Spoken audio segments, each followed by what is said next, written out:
بالله من الشيطان الرجيم أعوذ بالله من الشيطان الرجيم أعوذ بالله من الشيطان الرجيم بسم الله الرحمن الرحيم بسم الله الرحمن الرحيم بسم الله الرحمن الرحيم بسم الله والصلاة والسلام على رسول الله صلى الله عليه وسلم صلى الله على سيدنا محمد صلى الله عليه وسلم ومن تبعه بإحسان إلى يوم الدين اللهم اشرح لي صدري ويسر لي أمري واحلل عقدة من لساني يفقهوا قولي.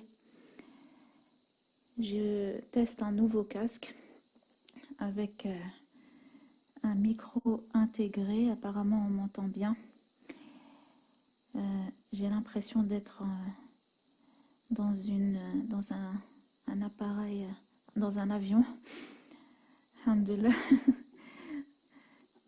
On va commencer, Inch'Allah. J'espère en tout cas que cette première moitié de Ramadan s'est bien passée pour vous. Et qu'Allah vous protège pour les 15 jours restants et que Dieu, Inch'Allah, bénisse le restant de votre vie. Inch'Allah, puissiez-vous vivre un magnifique Ramadan et une magnifique vie, Inch'Allah. Amin, amin, amin, amin, amin. Alors, je vais vous parler avant de commencer et entrer dans le vif du sujet. Je voudrais prévenir les personnes avec qui je suis en contact et puis les membres du groupe Coach Tabib Al-Ihsan. J'en reparlerai aussi à la fin pour ceux qui vont pas nous rejoindre, enfin qui vont nous rejoindre, qui ne sont pas encore rejoints, qui vont nous rejoindre en cours de route. Donc je ne vais pas être joignable pour l'instant, j'ai dit jusqu'au 25e jour de Ramadan. On verra si Dieu me prête, Inch'Allah. Parce que je vais rentrer dans une forme d'i'tikaf, si vous voulez. Et donc, le groupe Facebook Coach Tabib Al-Ihsan va continuer à être administré par les admins et ils vous expliqueront le programme des 15 prochains jours, Inch'Allah. Mais moi, donc, je n'administrerai pas la page pendant cet i'tikaf. Et donc, en quoi va consister, Inch'Allah Ta'ala, cette i'tikaf, cette retraite spirituelle de fin de Ramadan. Nous jeûnons pour ceux qui le peuvent, alhamdoulilah, en nous privant de nourriture et de boissons la journée. Et durant l'i'tikaf que j'ai choisi de passer, en tout cas la forme d'i'tikaf que j'ai choisi de passer, je vais y rajouter à ce jeûne, peut-être que vous allez me comprendre et j'aimerais bien après, je ne peux pas le faire en même temps, c'est compliqué pour moi, mais j'aimerais bien après lire vos commentaires. J'aimerais faire le jeûne des réseaux sociaux, WhatsApp, Facebook, Instagram. En tout cas pour ma part, moi, Instagram, je viens de rejoindre, donc je ne peux pas dire que j'y suis souvent, mais WhatsApp et Facebook, ça me prend un temps pas possible. Et donc, durant cet i'tikaf, j'ai décidé de rajouter à ce jeûne, donc, Bidnillah Samir Alim, de la nourriture et des boissons, le jeûne des réseaux sociaux, WhatsApp, Facebook et Instagram. Parce que je trouve que ce Ramadan a été particulièrement, comme jamais je n'ai pu le vivre d'ailleurs, riche en partage de rappels, alhamdoulilah, des vidéos, des rappels, des directs, alhamdoulilah. Mais maintenant, moi je pense que j'ai besoin de digérer tout ça, c'est le cas de le dire. Et la question que je me suis posée, c'est qu'est-ce que tu vas faire, Myriam, de tout ce que tu as vu? Qu'est-ce que tu vas faire de tout ce que tu as pu lire, de tout ce que tu as pu entendre et de tout ce que tu as vécu ces dernières semaines? Et je pense que les derniers jours de Ramadan sont vraiment propices. La dernière moitié de Ramadan, la deuxième moitié de Ramadan est vraiment propice pour faire ce travail-là de réflexion. Est-ce que ce que j'ai pu entendre, lire, voir, etc., ça va faire comme l'expression, ça rentre par une oreille et ça ressort par l'autre? Ou alors est-ce que j'ai pris le temps d'ancrer tout ça, de l'utiliser, de l'appliquer? Donc ça va être ça, Inch'Allah Ta'ala. C'est ça en tout cas qui a motivé le fait que je fasse cette sorte d'i'tikaf, cette forme d'i'tikaf. Pour illustrer, si vous voulez, imaginez que Ramadan est une station, un lieu, un makan.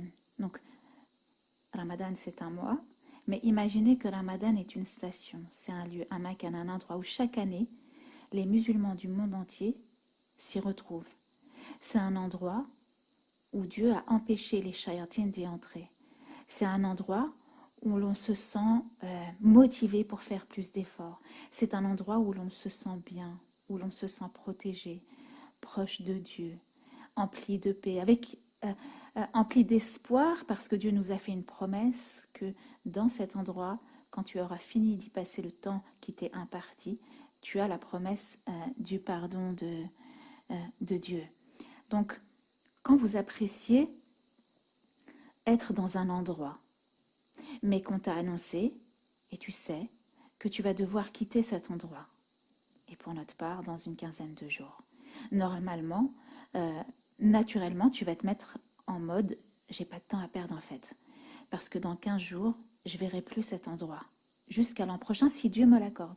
Donc, tu vas te dire « je veux visiter cet endroit de fond en comble et accueillir tous les bienfaits ». Je vais donc quitter les groupes avec l'aide de Dieu, les groupes WhatsApp dans lesquels je me suis inscrite. Donc pendant cette itikaf-là, donc soyez pas étonnés pour ceux avec qui je suis dans les groupes si vous me voyez quitter, parce que sinon quand je vais réallumer mon téléphone ou réintégrer, sinon je vais être submergée à la fin de la retraite. Et donc ce que je vais faire, c'est que je réintégrerai avec l'aide de Dieu les groupes, pas tous, à la fois en tout cas, mais petit à petit, et quand je réintègre groupe par groupe, je réitère mon intention de quel est mon intérêt, entre guillemets, spirituel d'être dans ce groupe. Est-ce que finalement ce que j'y lis, ce que j'y apprends, je ne le retrouve pas à l'identique dans les autres groupes dans lesquels je suis? Parce que bon, voilà, on a des groupes WhatsApp, Coach Tavi vers l'Ihsan Ronald, Coach Tavi vers l'Ihsan Nord. On a, alhamdoulilah, plusieurs groupes comme cela où on s'encourage, le groupe Ramadan, etc. Et c'est vrai que on retrouve très souvent les mêmes partages, subhanallah.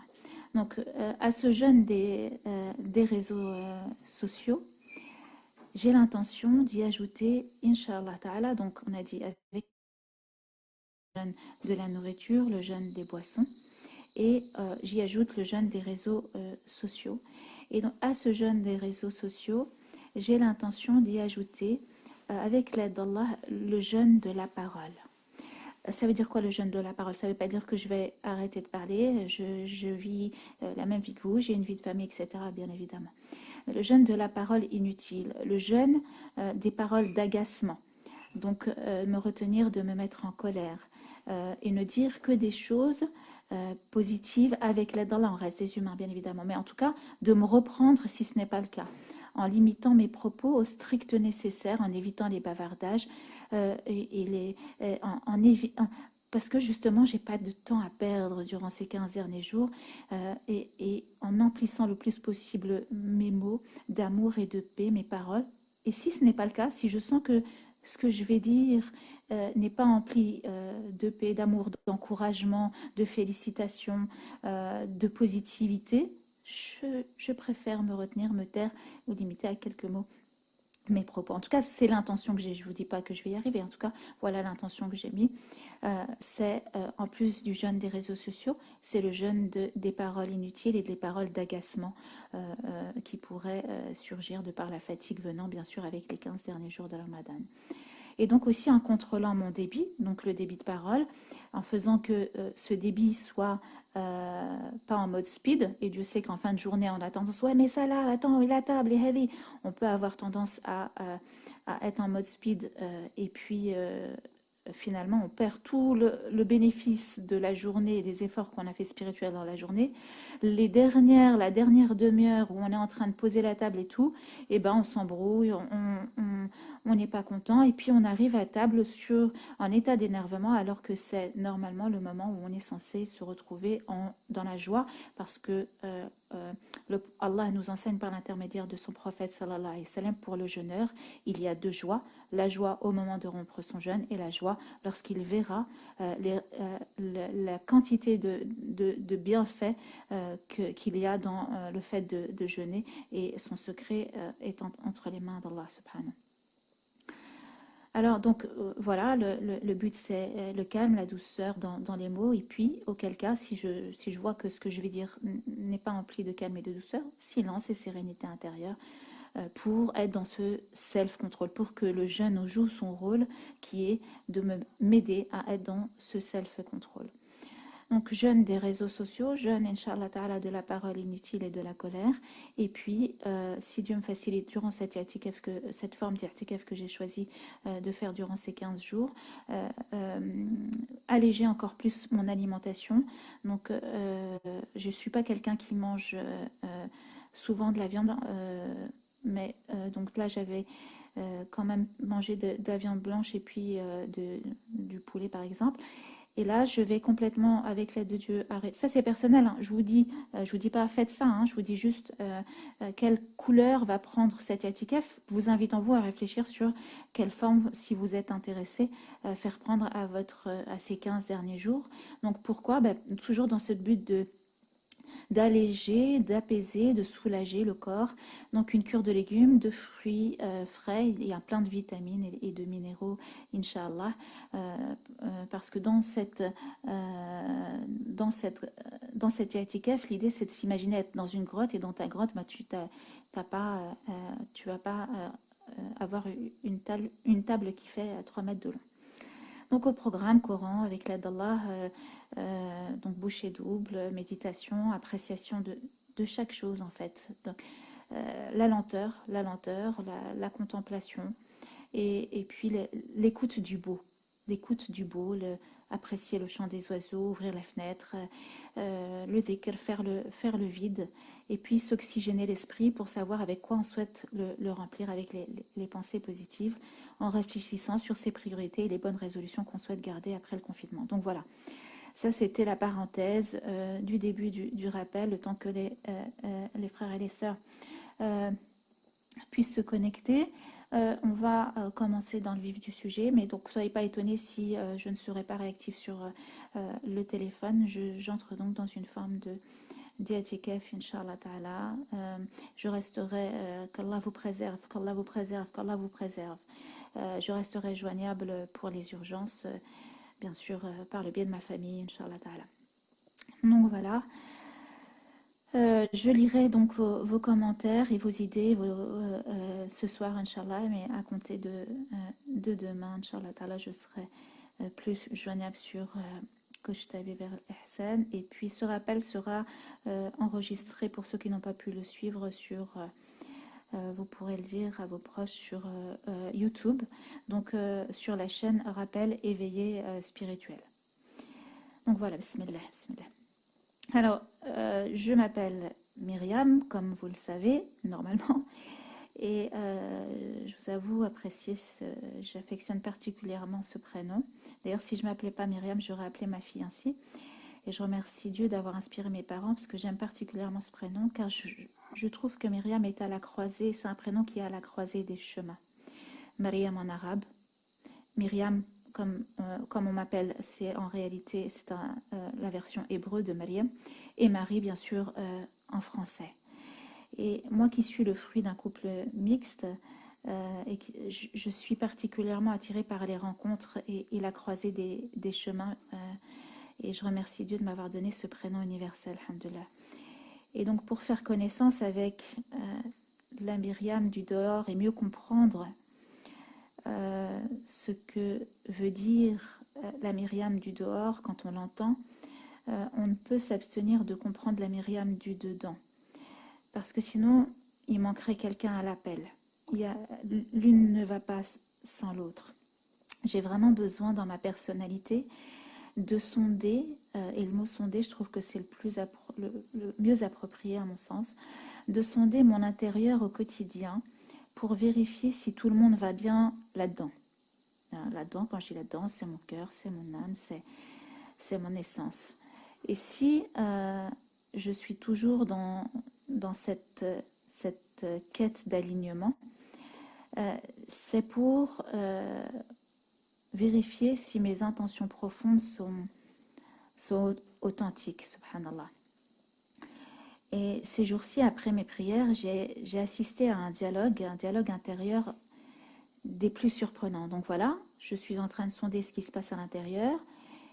Et quand tu fais ce travail-là de sondage, quand tu fais ce travail-là, où finalement tu arrêtes d'écouter les bruits à l'extérieur et tu te concentres sur qu'est-ce qui est dit à l'intérieur, tu vas t'apercevoir qu'il y a des dialogues à l'intérieur de toi, entre ta conscience, ton âme, ton cœur, ta raison. Des fois ça va pas, des fois on n'est pas d'accord. Et ces jours-ci, donc après ma prière, j'ai assisté à un dialogue intérieur des plus surprenants. Ma conscience a interpellé mon âme en ces termes. Ma conscience, donc, c'est comme si, imaginez, voilà, c'est comme si ma conscience est une personne et mon âme est une personne, et puis elles vont discuter.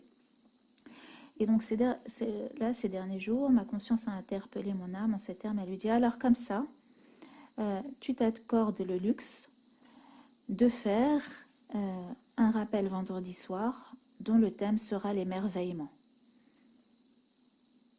Donc ma conscience, elle parle à mon âme, elle dit alors comme ça, tu t'accordes le luxe de faire un rappel et tu as choisi comme thème l'émerveillement. Et donc ma conscience dit à mon âme, mais tu ne trouves pas qu'au vu de tout ce qui a pu se passer ces 2 derniers mois, au vu des décès, au vu des malades, au vu des craintes, qu'il y a plus urgent comme thème à traiter sur Terre? Et j'avoue que mon âme s'est sentie piquée et interpellée par la question posée par ma conscience. Et du coup, j'ai réfléchi comment répondre à mon âme, comment répondre à ma conscience en mon âme et conscience. Alors, j'ai dit, donc imaginez que moi j'assiste à ce dialogue, subhanallah. Et donc, j'entends, ô chère conscience, donc c'est mon âme qui parle à ma conscience, le prophète Mohammed sallallahu alayhi wa sallam a transmis.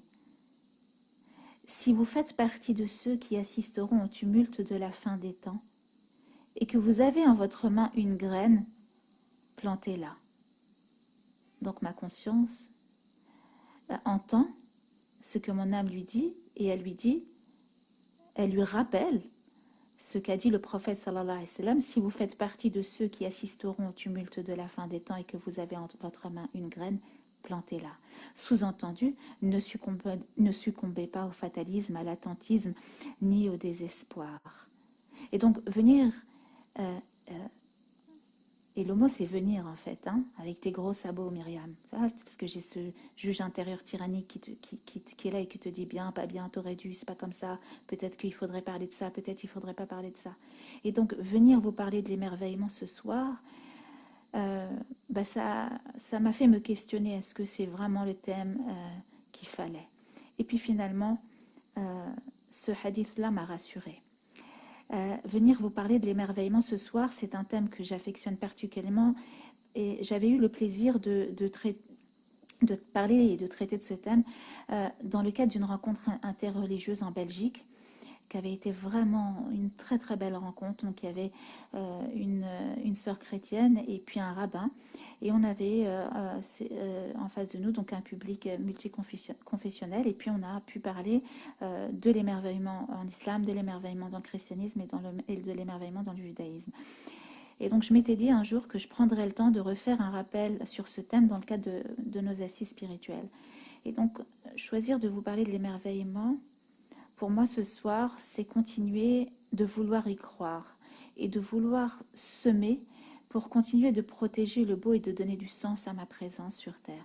Et d'ailleurs, dans le Coran Karim, j'ai choisi là de dire de vouloir semer, c'est pas un hasard si j'emploie le mot semer, parce que dans le Coran Karim, le mot émerveillement est accolé au mot semeur. Allah subhanahu wa ta'ala, il parle des croyants dans la sourate 48, dans sourate Al-Fatih, au dernier verset, il dit, je cite, tu les vois inclinés, prosternés, recherchant auprès de Dieu la grâce et l'agrément. La grâce et l'agrément. Telle est leur image dans la Torah et l'image que l'on donne d'eux dans l'Évangile, et celle d'une semence qui sort sa pousse, puis se raffermit, s'épaissit et ensuite se dresse sur sa tige, devant quoi? Devant l'émerveillement des semeurs. verset 29, devant l'émerveillement des semeurs, subhanallah. Donc vous parlez de l'émerveillement en cette période de confinement, c'est vouloir de tout mon cœur garder intacte cette semence dans mon cœur. Et cette semence, c'est quoi? C'est ma confiance en la bonté humaine et ma confiance au destin divin. C'est accepter le rôle de témoin, khalif en arabe, parce que s'émerveiller, c'est témoigner. Et c'est vouloir protéger la amana, le dépôt confié, j'en parlerai. Jean-Marie Pelt, c'est un grand botaniste qui était aussi spirituel, très spirituel. Il nous a quittés et il a écrit peu avant sa mort: nous devons entrer en écologie par la porte de la beauté. C'est-à-dire, qu'est-ce qui va faire que les gens vont avoir envie de faire de l'écologie et de protéger la nature? C'est par la porte de la beauté. Et mon âme de répondre à ma conscience tout à l'heure, donc comme je vous l'ai dit, dans ce dialogue qu'il y avait entre mon âme et ma conscience qui lui disait: mais comment tu vas oser parler de l'émerveillement dans cette période? Eh bien, mon âme a dit à ma conscience: nous devons entrer en paix par la porte de l'émerveillement. Qu'est-ce qui va faire que l'on va se sentir mieux dans ces jours de confinement, dans ces derniers jours, Inch'Allah Ta'ala, de confinement et dans ces derniers jours de Ramadan? C'est par la porte de l'émerveillement. Il n'y a pas mieux que de se préparer à sortir par la porte de l'émerveillement. Personne ne pouvait s'imaginer vivre ce que nous sommes en train de vivre. Et continuer de vouloir s'émerveiller en sortant sera un acte de résistance face à la peur, un acte de résistance face à l'inquiétude. Et le climat qui va être instauré, même après le déconfinement, je vous assure, ne sera pas lié à l'émerveillement. Nous allons devoir plutôt faire un effort pour pouvoir nous émerveiller. En tout cas, un effort, on verra, de tamis.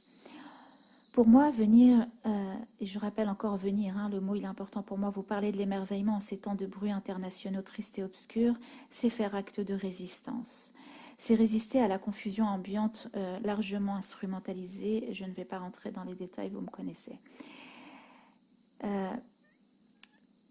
Il y a un auteur. J'ai, grâce à Dieu, eu la chance de découvrir les écrits de Christiane Rancet, R-A-N-C-E, accent aigu, depuis 2015, dans un magazine Ultria, qui est un magazine vraiment où il y a de très belles photos si tu veux t'émerveiller, machallah, devant la grandeur d'Allah.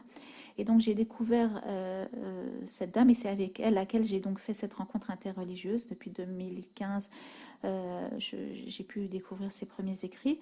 Et si je devais en garder un livre sur mon chevet qu'elle a écrit, parce que du coup j'ai pris plaisir à commander ces livres et à les lire, il y a un livre qui est magnifique, qui s'appelle « Prenez-moi tout, mais laissez-moi l'extase ». Prenez-moi tout, mais laissez-moi l'extase. Eh bien, pour le rappel d'aujourd'hui, j'aurais pu dire « Prenez-moi tout, mais laissez-moi l'émerveillement ». Car si on protège l'émerveillement, on protège tout. Et on protège le tout. Vous savez, c'est pas un hasard si, quand on traduit Ar-Rahman Ar-Rahim, on dit le tout miséricordieux, le très miséricordieux. Quand on protège l'émerveillement, on protège tout et le tout. Finalement, vous ne pourrez rien nous prendre si on protège l'émerveillement. Finalement, ils ne pourront rien nous prendre si on protège l'émerveillement. On protège naturellement la terre, l'homme, la faune, la flore, le vivant, lorsque l'on sait une fois dans sa vie émerveiller. On ne peut plus fermer les yeux du cœur si nos yeux de chair se sont émerveillés. Et c'est ainsi que ces derniers jours, j'ai pu calmer ce dialogue intérieur et accepter de venir vous parler de l'émerveillement en mon âme et conscience. Je vais vous parler en tant que disciple, et mon maître spirituel a été et sera pour toujours, Inch'Allah, l'émerveillement. Parce que le plus grand des maîtres est l'émerveillement, subhanallah. Il t'apprend tellement de choses sur toi, et je vais tâcher et sur Dieu, et je vais tâcher, subhanahu wa ta'ala, Inch'Allah, de vous en parler ce soir. La première partie du rappel s'appelle le puits du cœur. Pourquoi il s'appelle le puits du cœur? J'ai une pensée particulière aujourd'hui pour cette femme que j'ai reçue il y a 10 ans et qui m'a profondément marqué. Je crois que j'en ai déjà parlé dans un rappel, dans d'autres rappels, où c'est possible, hein, excusez-moi, des fois je radote. Mais c'est pas grave parce que le rappel profite pour le croyant. Et si Dieu m'a inspiré pour vous en parler ce soir, c'est que sûrement cela va nous servir à nous tous, Inch'Allah. Et donc j'ai une pensée particulière pour cette femme que j'ai reçue il y a 10 ans. À l'époque, j'avais un cabinet. Et elle m'a profondément marquée. Je pense que son comportement va nous apporter une piste pour le thème de l'émerveillement. Alors que c'était la première fois que je la recevais, et j'ai encore son image dans ma tête, subhanallah, j'ai constaté une façon de faire, ou plutôt une façon de dire chez elle que je n'avais jamais vue auparavant, et jusqu'à aujourd'hui, j'ai jamais rencontré quelqu'un qui fait pareil. Personne. Elle s'est assise devant moi, et je lui ai donc demandé ce qui l'avait amené à prendre rendez-vous. Et ce qui m'a marqué chez cette femme, c'est que lorsqu'elle parlait, ou plutôt avant de parler, elle fermait les yeux. Donc, elle est assise devant moi et je lui demande naturellement l'objet de sa venue. Pourquoi vous êtes venu là? Pourquoi avez-vous pris rendez-vous? Et elle ferme les yeux. Mais c'est pas elle cligne des yeux comme n'importe qui. Elle ferme les yeux, puis les ouvre et enfin elle parle avec un débit lent et mesuré. Et pendant toute notre conversation, ça a été ainsi. Et c'était déroutant, donc c'est perturbant, et en même temps c'est tellement beau à voir. C'est comme si, en fermant les yeux, elle jetait un seau dans son cœur pour aller y puiser à l'intérieur ce qu'elle avait de plus juste et de plus pur à dire. C'est comme si elle trempait sa langue dans l'encrier de son cœur et qu'elle ne pouvait dire que des choses sages, qu'elle ne s'autorisait à ne dire que des choses sages et vraies. C'est comme si, donc en général, bon, j'avais un cabinet de conseil conjugal, donc les gens en général, quand ils venaient me voir, malheureusement, ce n'était pas pour me dire que tout allait bien. Mais donc, dans ce qu'elle s'était... dans l'état dans lequel elle s'était mise, elle ne s'autorisait finalement à ne dire que le juste et le vrai, et donc à ne pas raconter et déballer comme ça, mais d'attendre, de dire et de faire sortir de son cœur uniquement ce qu'elle pensait être vrai, sage et approprié pour la séance. C'est comme si en fait elle recherchait l'alignement entre son regard sur les choses avec ses yeux de chair et son regard sur les choses avec les yeux de son cœur en nettoyant la rancœur. Et cette façon de faire, ou plutôt de dire, a donné à notre rencontre la valeur d'une leçon pour moi, et j'ai envie de vous dire même d'une révélation. Avant, au théâtre, lorsque le comédien avait un trou, je pense que ça existe encore dans des beaux théâtres, il y avait caché au centre ce qu'on appelle un souffleur. Donc dans les théâtres, lorsque les comédiens jouaient leur scène, au centre, subhanallah, il y avait une petite cachette, et ben, parce que des fois tu as un trou, il a le texte et puis il te le souffle, subhanallah. Et pour les croyants, l'univers est le théâtre universel dans lequel se joue la divine comédie. Chez cette dame, son centre et son souffleur étaient son cœur. C'est-à-dire que c'était son cœur qui lui soufflait ce qu'elle avait à dire. Et sans qu'elle ne le sache, cette dame a fait du bruit dans mon cœur et elle a fait partie de mes maîtres spirituels, même si je ne l'ai vue qu'une seule fois. Eh oui, parce que tous les silences ne font pas les mêmes bruits dans nos vies. Et les plus grands maîtres sont les plus humbles, et ce sont souvent ceux qui s'ignorent maîtres et qui t'enseignent sans dire, qui parlent sans mots, qui parviennent à te faire comprendre sans dissertation, des modèles en voie de disparition. Masha'Allah, subhanallah. Ah, on me dit de ne pas oublier à chaque fois de traduire en français les mots que je vais employer en arabe, car on a avec nous des non-musulmans. Alors j'ai dit Masha'Allah, déjà bienvenue à tous et à toutes, musulmans comme non-musulmans. Et subhanallah, donc le thème d'aujourd'hui est vraiment approprié parce que l'émerveillement c'est universel. Le mot Masha'Allah, c'est l'expression qu'emploie le musulman lorsqu'il s'émerveille sur quelque chose ou quelqu'un. Et Masha'Allah, littéralement, ça veut dire que Masha'Allah, la volonté d'Allah soit faite. Sous-entendu, ce qui m'émerveille, parce qu'on le dit après, par entre autres l'émerveillement, ce qui m'émerveille est le fruit de la volonté d'Allah et que Dieu la préserve. Allah subhanahu wa ta'ala attend du disciple qu'il apprenne à modéliser. C'est pour cela qu'il a dit vous avez en la personne du prophète Mohammed sallallahu alayhi wa sallam le meilleur des modèles.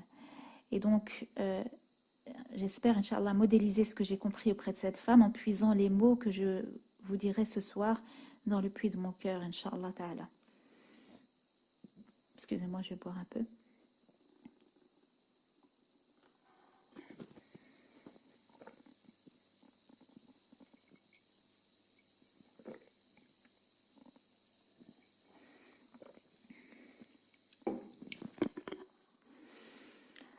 Alors, commençons notre méditation sur l'émerveillement.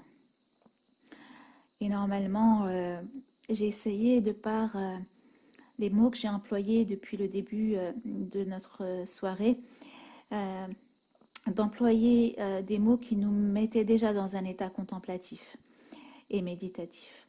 Mais commençons, allons encore plus en avant dans cette méditation. J'utilise le mot méditation d'un point de vue spirituel, mais pas que, mais aussi d'un point de vue étymologique. Le mot méditation, donc med, d'accord, le préfixe med, c'est sous-entendu le fait de prendre, mesurer, étudier, mais aussi s'exercer dans le sens étymologique.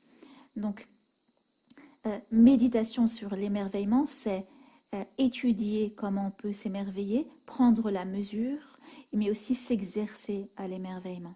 Comme pour Descartes, dans ses méditations, il s'agit d'une invitation à une introspection. Donc s'émerveiller nous invite à une réflexion intérieure. Et je le cite lorsqu'il dit dans son livre « La méditation que je fis hier m'a rempli l'esprit de tant de doutes qu'il n'est plus désormais en ma puissance de les oublier. » La méditation que j'ai faite hier m'a rempli l'esprit de tant de doutes qu'il n'est plus désormais en ma puissance de les oublier, fermez les guillemets. Et donc la méditation sur l'émerveillement que je vous invite à vivre, je l'espère, ce soir, ensemble, nous remplira l'esprit de tant de doutes qu'il nous sera désormais impossible de l'oublier, mais peut-être aussi désormais impossible de l'oublier. Et quand je dis l'oublier, c'est avec un L majuscule, Allah subhanahu wa ta'ala. L'émerveillement est un remède contre l'oubli. Et pour méditer sur l'émerveillement, j'ai choisi la voie du conte, inspirée de mes propres expériences et puis de faits réels. Donc là, dans les mots que je vais employer, là, je vais vous raconter comme des contes, une histoire, d'accord ? Je vais faire des allers-retours dans mes propos entre le spirituel et le temporel, entre l'imagination et le réel, ou plutôt ma réalité. Pourquoi ? Parce que j'ai été moi-même élevée dans cet état d'esprit, notamment par mon père, qui, lorsqu'on lui demandait quelque chose, un avis, un conseil, il nous répondait, donc on lui demandait son avis, un conseil, il nous répondait en nous racontant un conte, une histoire, et c'était à nous d'en tirer les sagesses personnelles. Alors c'est parti, méditons ensemble sur l'émerveillement et voyageons par monts et merveilles. Nous allons faire un petit tour du monde ensemble. On est confiné, alors pourquoi ne pas s'autoriser à voyager dans notre imagination ? On va faire un tour du monde de l'émerveillement. Nous irons dans un premier temps dans la vallée de la Gordolasque, où culmine à 2720 mètres le mont des Merveilles. Donc le mont des Merveilles est un mont qui existe dans la vallée de Gordolasque et on va aller grimper ce mont des Merveilles. On ira aussi faire un tour en Chine, faire la connaissance d'une mère et de sa fille ou d'une mère et de son fils. On fera un détour en Égypte et puis si le temps nous le permet, à la Mecque. Je verrai si ce n'est pas abusé de votre temps. Qui dit voyage, dit point de départ. Alors est-ce que vous êtes prêts ?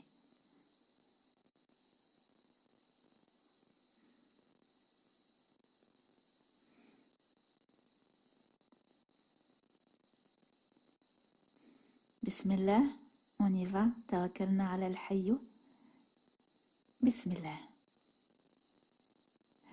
Ouvrons ce carnet de voyage à la première page. Le fameux « Il était une fois » quand tout a commencé. Comment suis-je tombée dans la potion de l'émerveillement? Comment suis-je tombée amoureuse de l'émerveillement? Il y a de cela plusieurs années, je me suis sentie acculée sous les responsabilités, un trop-plein, et puis tellement inquiète pour l'avenir de l'humanité, comme je le dis souvent.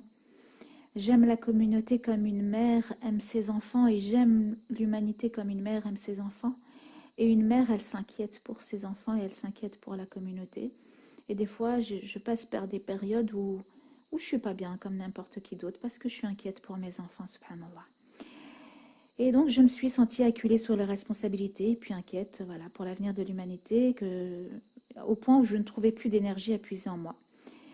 Et alors que j'étais plutôt de celles qui sont optimistes, voire idéalistes, et qui donnaient du courage et de l'espoir aux autres et aux siens, il semblait que j'en avais plus beaucoup.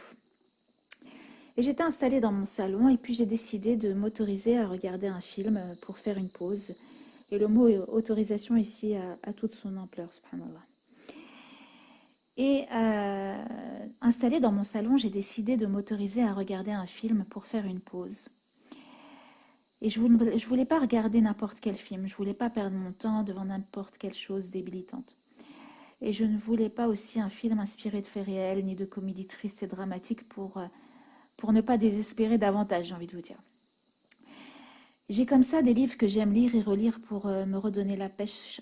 J'appelle ça ma bibliothérapie. Et puis là, je découvrais la filmothérapie qui permettrait de rendre le monde plus supportable. Et donc inconsciemment, effectivement, j'attendais en regardant ce film des réponses pour aller mieux ou voilà, comme un pansement. Puis, donc en recherchant un film, parce que j'avais aucune idée de ce que je voulais regarder en réalité, en cherchant parmi les différents titres de films qui sont proposés dans la catégorie film, je ne sais plus ce que j'avais dû mettre, bien-être ou j'en sais rien, il y a un film qui s'appelait Mange, prie et aime. Ah, je me suis dit, en voilà un beau programme. Mange, prie et aime, ça te va comme un gant en fait, Myriam. C'est parfait, c'est exactement ce dont tu as besoin à ce moment T. Et puis, j'ai apprécié aussi parce que c'était l'interprétation cinématographique d'un roman et j'aime particulièrement les adaptations pour comparer, etc. Donc, je clique alors sur la bande annonce et je vois et j'entends dans la bande annonce Julia Roberts qui dit des phrases qui vont faire résonance. Alors, je vous cite ce qu'elle dit. Alors, excusez-moi, hein, je ne joue pas comme Julia Roberts. Elle nous dit quoi? Il faut que je change. Je ne me suis jamais permise de souffler, ne serait-ce que 15 jours, pour me pencher sur mon cas, dit-elle à sa collègue, qui dubitative lui dit « Tu veux partir une année entière ?» Lui « Oui, lui répond-elle. Avant, j'avais un vrai appétit de vivre, et là, je n'ai plus goût à rien. J'ai envie de partir quelque part où je pourrais m'émerveiller devant quelque chose. Ah, j'en ai eu les larmes aux yeux. Julia venait de me comprendre, tout était dit dans cette réplique. Je dis Julia, on dirait c'est ma pote. C'était exactement ce que je ressentais comme besoin enfoui. C'est Michel Bouteau qui dit quand nous cessons de nous émerveiller, nous arrêtons de croire en la vie. C'était exactement ce que je ressentais. J'avais besoin l'émerveillement comme un régénérateur, comme un booster d'énergie, de vie. Je venais de parvenir à mettre du sens à mes mots MAUX et à mettre des mots MOTS sur ma quête de sens. L'émerveillement s'annonçait être alors comme un besoin personnel et vital, comme un souffle fondamental qui me permettrait de supporter le quotidien. Alors, je ne peux pas lire en même temps que je vous parle, mais j'aimerais bien lire dans vos commentaires si vous aussi, vous avez déjà ressenti ce besoin de partir vous émerveiller, de tout quitter, d'avoir envie de tout plaquer pour partir, vous émerveiller devant tout en fait. Alors, à défaut de pouvoir partir un an, on va s'esquiver ce soir pour nous émerveiller. Parce que l'homme moderne est très souvent en carence d'émerveillement, en carence de vitamine E, de vitamine d'émerveillement, en carence de dopamine plus précisément. La dopamine, ça fait partie des hormones du bien-être et c'est l'hormone du wow. Et c'est cette hormone qui est sécrétée dans notre corps lorsque l'on s'émerveille. Et d'ailleurs, dernièrement, il y a quelques jours, j'ai fait un rappel pour les adolescents et j'ai choisi de leur parler des miracles et je leur ai parlé justement du wow, subhanallah wa bihamdihi, wow, et du bienfait et de la joie que cela provoque, de tous les bienfaits de l'émerveillement pour les adolescents et de prendre conscience des miracles. On rapporte qu'un compagnon du prophète Mohammed sallallahu alayhi wa sallam avait pour habitude d'interloquer ses frères en leur disant « Viens donc chez moi pour partager un moment de foi ». D'ailleurs, il y a des compagnons qui ont été étonnés et qui sont allés se plaindre au prophète. « Ouais, il y a quelqu'un qui est en train de dire viens chez moi partager un moment de foi, mais qu'est-ce que c'est que ça? T'as jamais fait ça, toi ?» Mais le prophète sallallahu alayhi wa sallam, dans sa clémence, a su comprendre ce que voulait faire et vivre le frère du compagnonnage pour cheminer vers Allah. Et donc, ce compagnon avait pour habitude de dire « Viens donc chez moi pour partager un moment de foi ». Imaginez que l'on puisse s'appeler et s'inviter à partager ce qui nous émerveille les uns et les autres. L'émerveillement, imagine, ouais, ça te dit « Viens, on ne se parle que de choses qui nous émerveillent ». Parce que l'émerveillement a cela aussi de si merveilleux qu'il est comme le rire, il est communicatif. Donc viens donc chez moi pour partager un moment d'émerveillement ou viens on discute de choses qui vont nous émerveiller. Parce que ce qu'il y a d'exceptionnel dans l'émerveillement, c'est que l'on peut s'émerveiller, subhanallah, de choses dans les yeux de celui qui raconte, en regardant les yeux émerveillés de celui qui raconte. Et pour moi, les plus belles assises de foi sont celles du partage de nos émerveillements. Et pourquoi Allah il nous parle du paradis? Parce que nos cœurs et nos âmes ont soif d'émerveillement. Et ces assises de l'émerveillement sont des assises paradisiaques. Et j'ai donc décidé ce soir de vous faire partir par la voie du conte, voyager, comme Julia Roberts, pour faire confiance à ce besoin intérieur d'émerveillement et pour aller faire une cure de dopamine, Inch'Allah. Mais, donc, je rappelle que je mélange le temporel à l'irréel, la voie du conte, aux leçons spirituelles, et on y va, bismillah. Je ne voulais pas partir seule, alors j'ai proposé à une amie de venir avec moi. Première étape de notre périple, de ce conte merveilleux, direction le monde émerveille. Notre intention, le monde nous émerveille. C'est ainsi que notre sac sur le dos, nous avons entrepris ce voyage. On connaissait, mon ami et moi, la légende qui raconte que sur le monde émerveille loge un ascète qu'on appelle le maître du cœur, le médecin des âmes.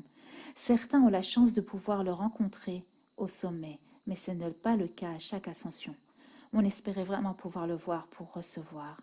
Il paraît que lorsque le disciple est prêt, le maître apparaît, n'est-ce pas? Étions-nous prêtes? Telle était la question. C'est dans le voyage, dit la tradition musulmane, que l'on apprend à se connaître et à s'entreconnaître. Je pensais déjà connaître beaucoup sur mon amie, mais j'ignorais qu'elle souffrait d'un syndrome très handicapant,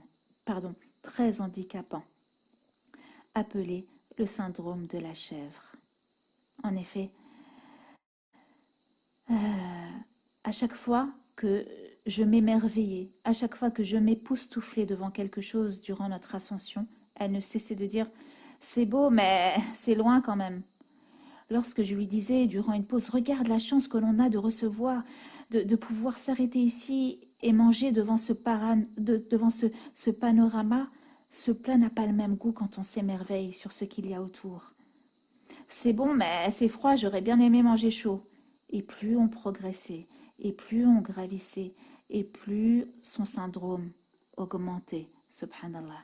C'est beau, mais c'est dangereux, ça glisse. C'est beau, mais j'ai froid. C'est beau, mais c'est vide, il n'y a personne. J'en ai marre, c'est toujours la même chose. C'est une montagne, quoi, des cailloux, des petits cailloux, des gros cailloux. Quand est-ce qu'on arrive? Je vous avoue avoir eu des envies de meurtre 2720 mètres d'ascension, de tentative d'émerveillement, mais aussi beaucoup d'énerveillement. Parce que sachez, mes sœurs et mes frères, qu'autour de vous, vous aurez des obstacles à l'émerveillement. Parce que la voie de l'émerveillement est la voie vers Allah. Et donc forcément, Shaitan ne va pas vous faciliter ce chemin vers l'émerveillement et il va vous mettre comme des voiles devant les yeux pour vous faire voir uniquement les mais et pas le positif derrière ce que vous êtes en train de vivre. Et on verra que, comme je vous ai dit, méditation sur l'émerveillement, c'est s'exercer dans le sens étymologique à l'émerveillement. Donc j'attendais de ce voyage avec tellement d'espoir, mais j'avais l'impression d'avoir embarqué BFM TV avec moi. J'étais venue prendre une bouffée d'espoir, de beauté, d'optimisme, mais Dieu avait voulu que j'embarque dans l'aventure, Madame Désespoir. Noir c'est noir, il n'y a plus d'espoir, disait John Hallyday, mais il n'y a pas de hasard bien sûr. En fait, je ne pouvais pas vraiment lui en vouloir, car on a tous été atteints au moins une fois dans notre vie par ce syndrome de la chèvre. Une maladie auto-immune qui détruit ta dopamine et ton moral. C'est de l'auto-sabotage à la reconnaissance et à l'émerveillement. Merci de dire dans vos commentaires si vous aussi vous connaissez le syndrome de la chèvre. Donc, et Dieu sait que, Wallah, c'est très important si on l'a d'en guérir, Inch'Allah. On se fera du bien à nous, on fera du bien à nos époux, à nos épouses, à nos enfants. Bref, j'en parlerai après. Se plaindre et voir le verre à moitié vide, c'est propre à l'humain, me direz-vous. Oui. Mais la sagesse nous dit, sème une pensée